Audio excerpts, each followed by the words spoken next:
Okay, guys. So in the last class, what we understood what is data structure all about. Data structure all about, right? And why we are using it, right? I think you all are understood that what is data structure and why we are going to study this type of subject in your curriculum, right? So that data structure we are studying is simply to simulate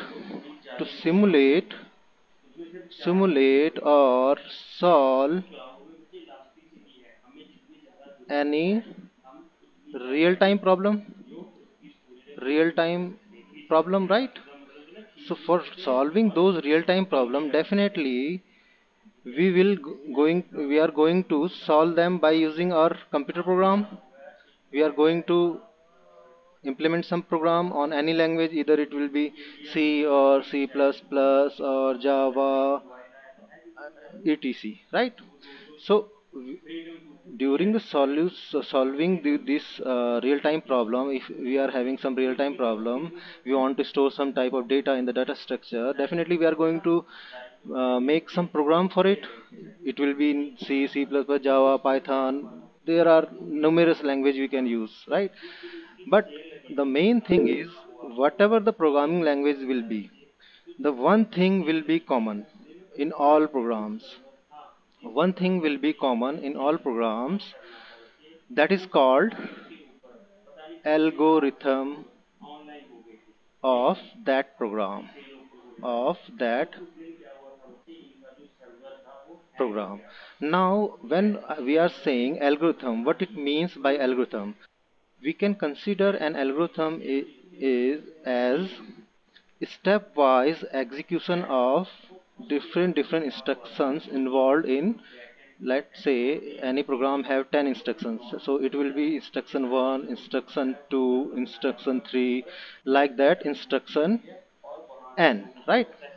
So there will be, let's say, n instructions in the and uh, program and if we develop anything on any language, definitely there will be some instructions which comes under those program, right? So the instructions, those stepwise execution of those instruction one after another is commonly called as algorithm. That means that are the stepwise ordered, stepwise plus ordered collection of collection of instructions. That means if we if some program is for any purpose, then definitely there will be some instructions like instruction 1, 2, 3, 4, 5, 6, like that only. And if we are saying that those instructions should be followed by some rules, like if we want that the instructions 1 should be executed first, and instruction 2 should be executed at third position, instruction 4 should be at executed at fourth position, then this this way of execution, stepwise execution is referred as algorithm. That means, what it means, that every program, either it will be a simple program or either it will be complex one, will definitely have some pattern or some set of rules that are governing that particular program, right?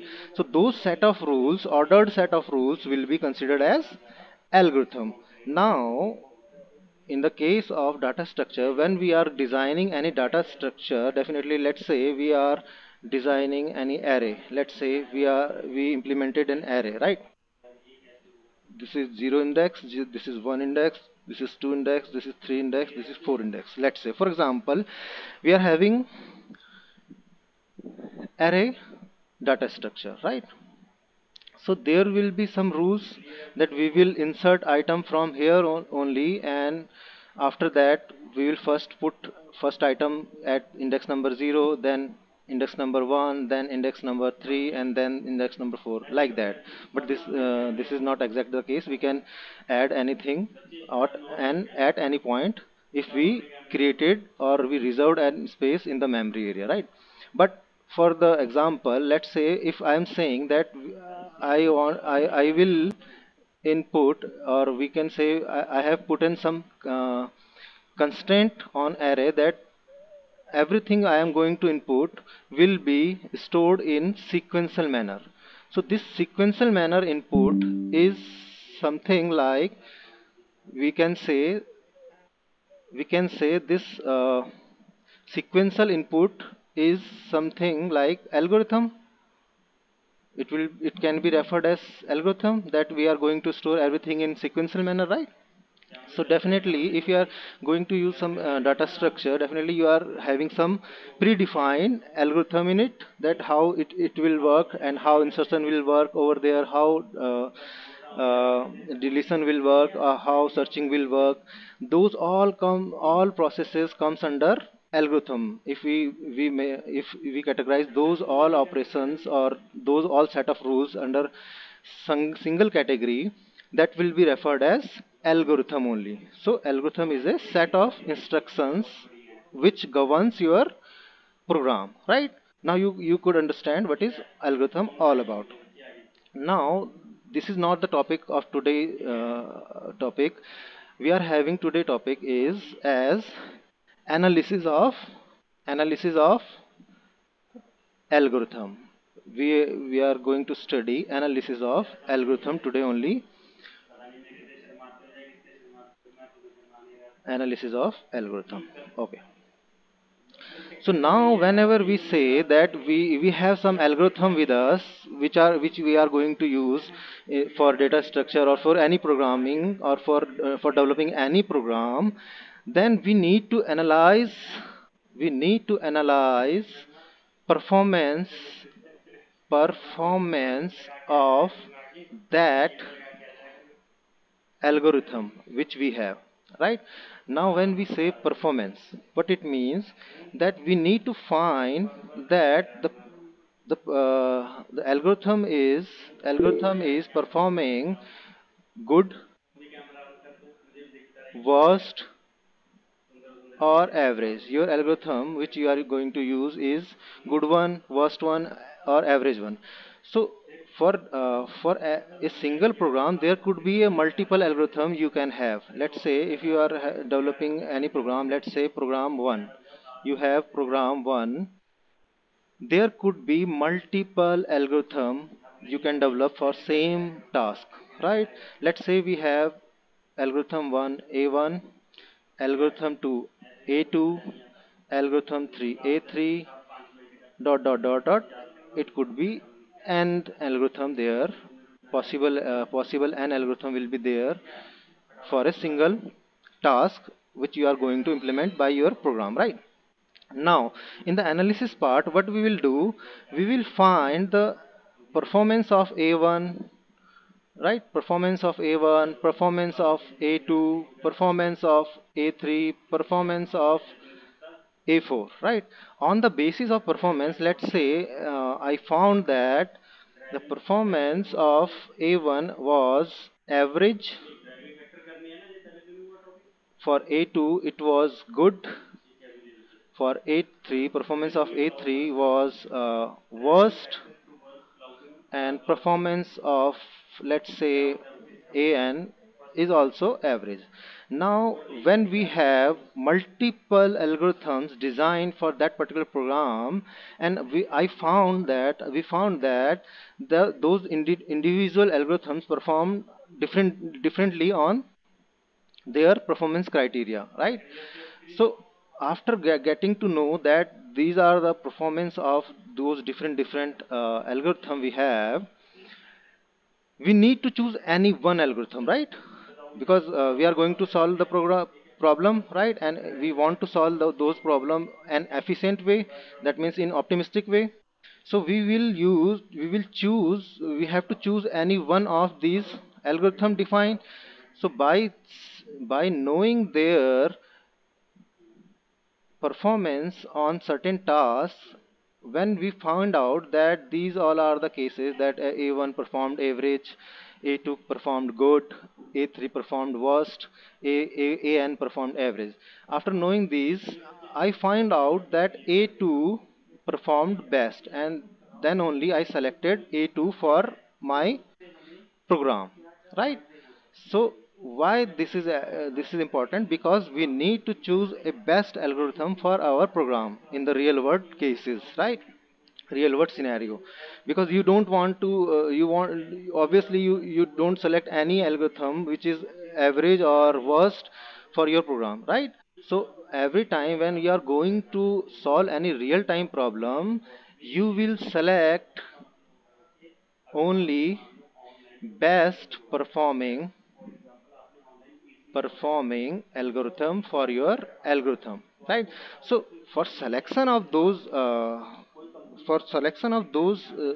best algorithm, you need to first analyze those algorithm, right, on the basis of certain criteria. So after evaluating those algorithm on some criteria, you will select best performing algorithm. So before selecting those, you need to do some analysis part. So those analysis part comes under the category of analysis of algorithm, right? What is it written over there? Analysis of algorithm. So in this case only, we are going to analyze our algorithm which we are going to use in our program or in our routine program in the development phase, so that our program will perform best in efficient way, right? So now you will ask that, sir, what are those criteria on the basis of which we can say that this algorithm is best for this? So we have two criterias, two major criterias, two main criterias on which we are going to evaluate our our algorithm, right? So what could be there? Those one are, first one is time complexity. Second one is space complexity. Now when we say these are the two main criteria, time complexity and space complexity, so what are these? See, every program, definitely you are going to program in computer system only, right? And computer system, in the computer system, you focus on the time taken by any algorithm and the space taken by those instructions on memory.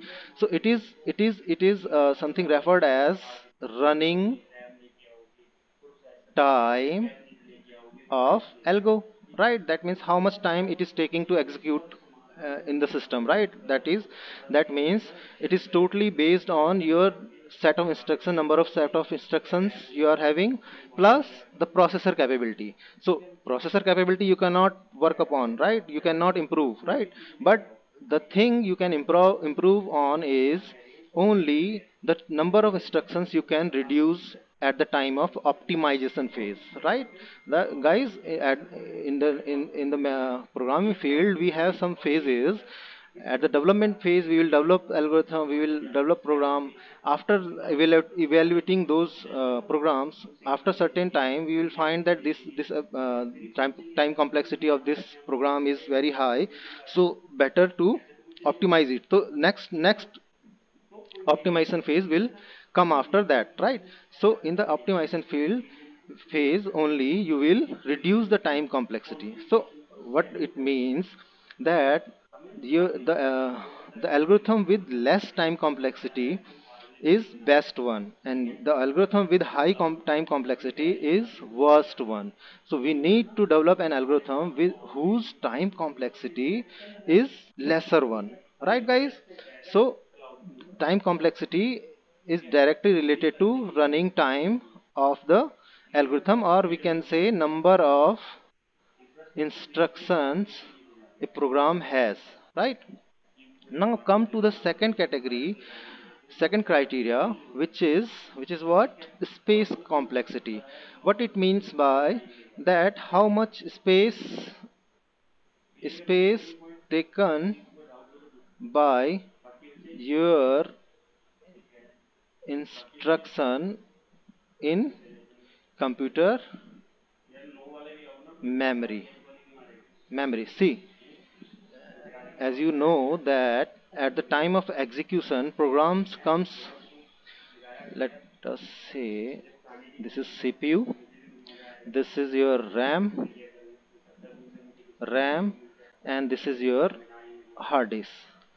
So whenever this is your hard disk, right? This is the common architecture we have, the simplest architecture we have in computers, that there will be CPU for execution of any program, and there will be temporary storage RAM, which is used as a physical memory for CPU. It is used for storing programs at the time of execution, and these are the space, SGD, hard disk is the space or memory area where you are going to store your program permanently, right? Now if let's say you have any program 1 in your hard disk, whenever you are going to execute this program, it needs to load on your RAM first. So your program comes here for execution. So this is needed for your execution of program, right? So at the time when it is loading your program from hard disk to RAM, at that time you need to check that how much space your program will take, right? That means in the memory area, in the memory of RAM, how much space it will take at the time of execution. After that, once you have loaded your program here in CPU, sorry, in RAM, then only CPU will select every instruction of that program, one after another, first, second, third, and it will execute it and return results to its memory area. So this is the basic terminology used for execution of program, right? So at this time you need to, before implementing your program, before implementing your algorithm, you need to check how much space this program or this algorithm will take at the time of execution in RAM only, because RAM is the main memory we have, which CPU can directly interact with. But hard disk CPU can't access hard disk directly. If CPU want to access from hard disk, it needs to load first into the RAM, right, at the time of execution. So these two are the major criteria on the basis of which we can evaluate, we can benchmark our defined algorithm, that this algorithm is working best, this algorithm is working worst. So all things, these all analysis on the basis of these two criteria, on the basis of these two criteria comes under design analysis of algorithm.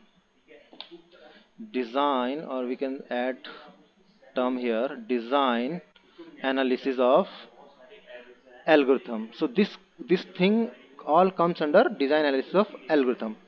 Now obviously if you are going to benchmark any algorithm, any defined algorithm, on these two criteria which is written over there, time complexity and space complexity, on the basis of these two, if you are going to define any algorithm performance, then there will be these three cases of evaluation will be there. These three cases of evaluation will be there. Evaluation will be there. One is, either your algorithm will perform best, or either your algorithm will perform worst, or either will your algorithm will perform average. Now best means your algorithm is best one according to defined rule, and those defined rule are time complexity and space complexity. On the basis of these two only, you are going to define that your this algorithm is best, this algorithm is worst, this algorithm is average. So there is the these are the only three possible cases you can have at the time of performance analysis, right? Now for for showing these cases, we have some mathematical way to define these type of evaluation, right? These cases of evaluation, those mathematical representation or mathematical way, those mathematical representation or way of time complexity or space complexity will be referred as, will be known as asymptotic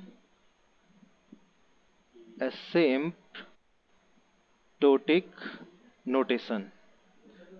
We will refer these mathematical representation of best case, worst case and average case as mathematical notation, mathematical representation, which is referred as asymptotic notation. So this is the main thing we are going to study today.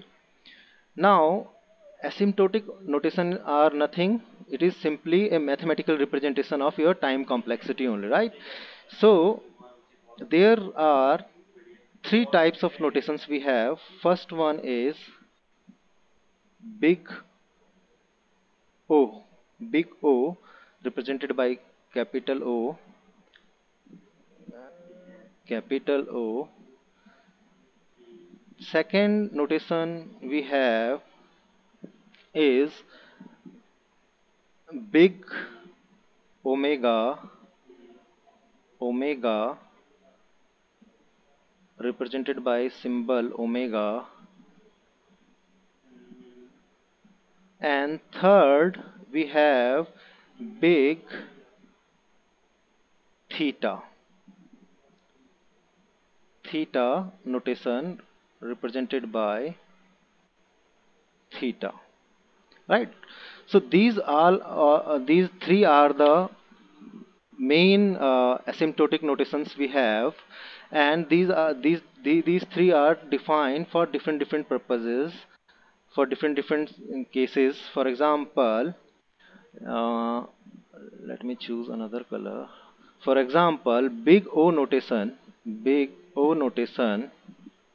represent worst case of an algorithm, worst case of an algorithm.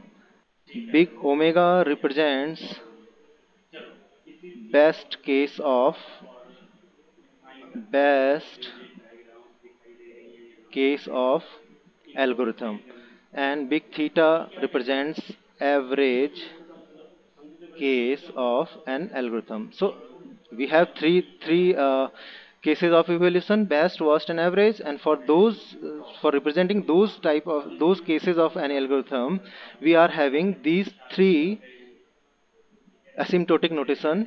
Worst case will be represented by big O notation, best case will be represented by big omega notation, and average case will be represented by theta notation, right? So basically these all are the mathematical representation only, right?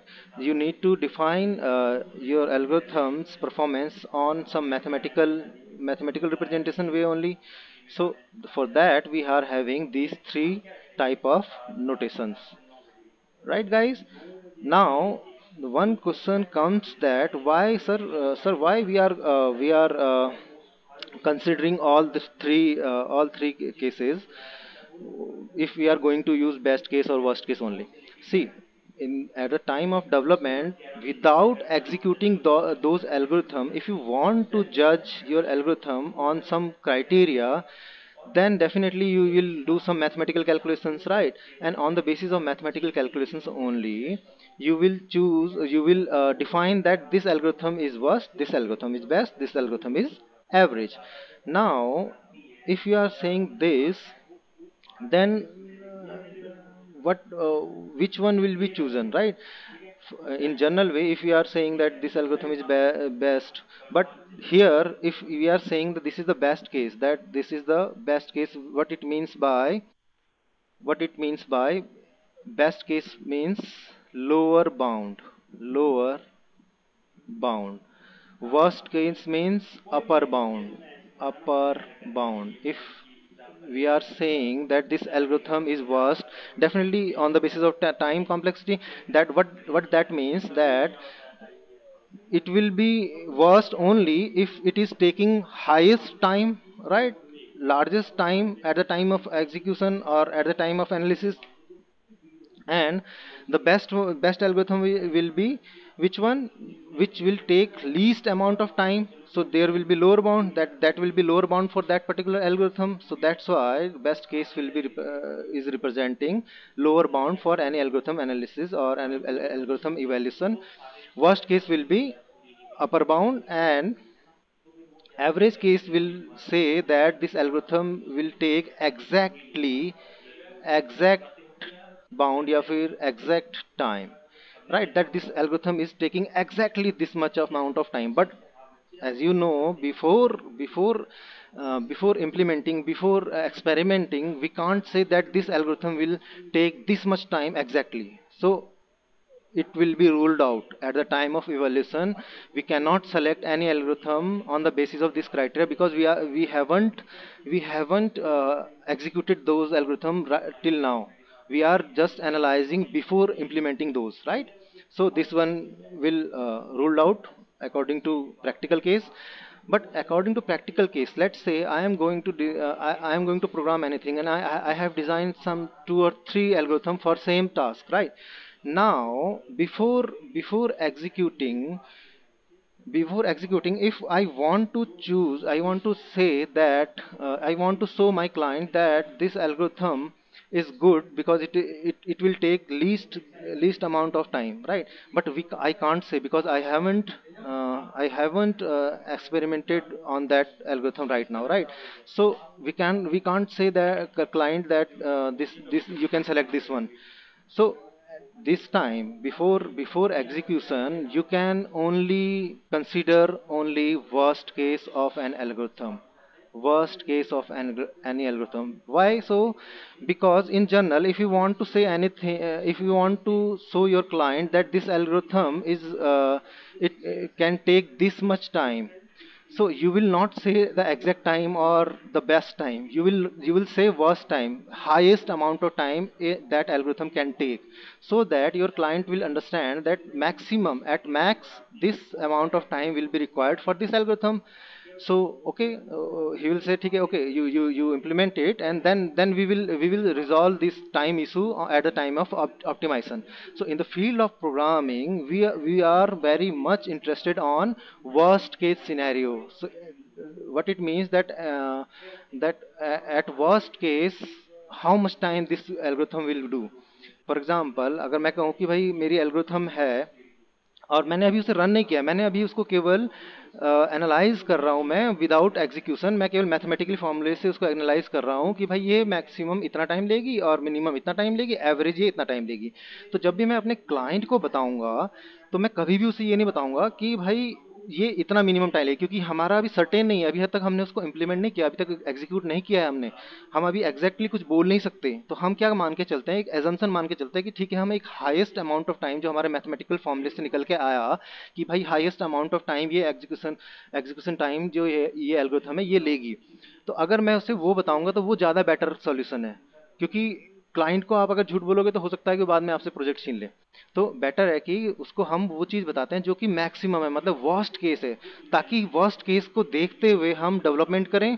तो worst case को देखते हुए जब हम development करेंगे, तब हम उसको धीरे धीरे इन्हेंस करके या फिर ऑप्टिमाइज करके हम उसको बेस्ट केस बना सकते हैं, इफ़ अगर हमें अप्रूवल मिल गया है तो इन जनरल आपको डाटा स्ट्रक्चर में आप जब भी आप पढ़ेंगे तो देखना, आप जितने भी एल्गोरिथम को आप एनालाइज करेंगे, उनको आप रिप्रेजेंट करेंगे बिग ओ नोटेशन से ओनली, क्योंकि we are interested on worst case, we are interested on big O notation only, because without implementing, without executing, we can't say that this lower bound will be there and this exact time will be there, but upper bound will be uncertain. We can say upper bound because this is the this is the maximum time taken by that particular algorithm. So हम client को बोल सकते हैं कि भाई ये algorithm maximum sir इतना time लेगी.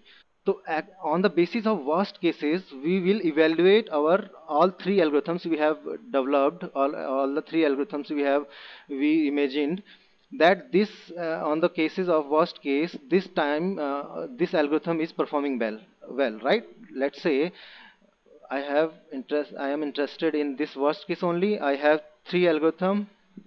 I have three algorithm. Algorithm 1, algorithm 2, algorithm 3.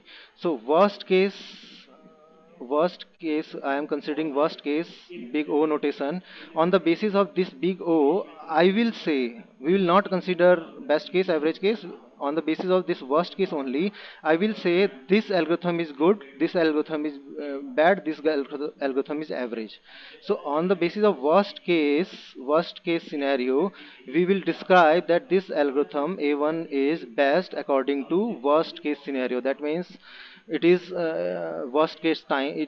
We are considering worst case time, execution time of algorithms, and after considering those worst cases only, I am saying that this algorithm is best because the worst case timing of that A1 is lesser than A2 and A3. A2 and A3. Let's say worst case timing. For example, let's say it is taking time of 1 second. It is taking time of 2 second. It is taking time of 3 second. Let's say so. Worst case timing, according to worst case timing only, I am defining that this one is good one or best one, right? So I think this is clear to you guys that on the basis of worst case scenario, we're interested only worst case performance of algorithm in practical cases, right? But in theoretical, we generally learn or study all three cases for that, so that we can say that average case will be this, good case will be this, and worst case will be this. But in the real time, when we are going to select any best algorithm, then we will consider only worst case performance of that particular algorithm. That's why we always consider only this worst case performance of algorithm, right, in the real world. So this is all about design analysis of algorithm, and different types of asymptotic notations we have studied. I think it was clear to you, and in the next lecture we will discuss it by mathematical or graph way, so you better understand how big O is happening, how omega is happening, how theta is happening. So by using mathematical or function rules, we will understand the difference between these three. So that's all for today, guys. Thanks.